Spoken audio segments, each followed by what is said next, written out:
Sarlat-la-Canéda est une ville du sud-ouest de la France, dans le département de la Dordogne. En plein centre, son église Sainte-Marie, redessinée par l'architecte Jean Nouvel, abrite un marché alimentaire couvert, et un ascenseur vitré dans le clocher offre une vue sur la ville. Le marché de Sarlat, tout proche, vend des mets locaux, notamment du foie gras et du fromage. Au sud, à proximité de la cathédrale Saint-Sacerdo de Sarlat, se trouve la tour de la Lanterne des Morts.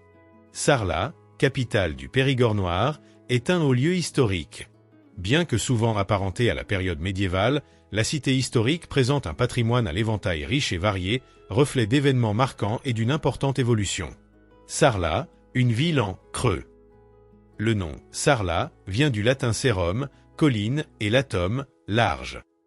Le noyau historique de Sarlat s'est construit dans une étroite cuvette modelée dans les sables et les calcaires du Crétacé par le modeste ruisseau de la Cuse. Cette place particulière et cette forme en creux lui vaudra l'installation, au IXe siècle, d'une abbaye à l'origine du développement de la ville. Sarlat dispose d'un patrimoine d'exception. Parmi eux, 15 monuments historiques sont sa propriété directe, soit 10 classés et 5 inscrits. Ce patrimoine fait l'objet de travaux de restauration.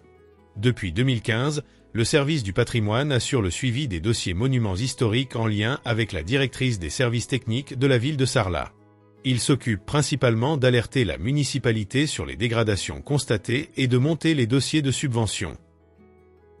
Né vers 1610, au château du Toulgou, Gauthier de Coste de la Calprenède gagne Paris en 1632 où il est reçu comme cadet dans le régiment des gardes, les fameux cadets de Gascogne. En 1650, il est fait gentilhomme ordinaire de la Chambre du roi.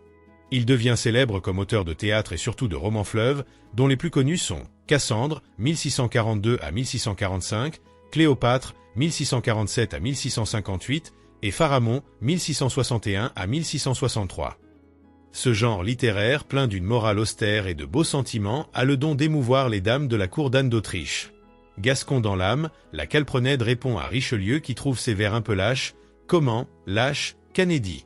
Il n'y a rien de lâche dans la maison de la Calprenède.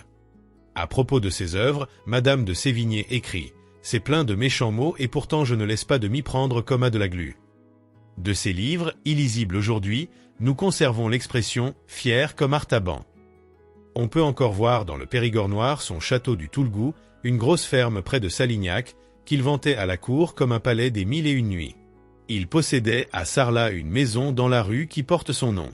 Cet aimable gentilhomme apprécié par Condé, Fouquet, Molière et Mademoiselle de Scudéry meurt d'un accident de cheval le 20 avril 1663.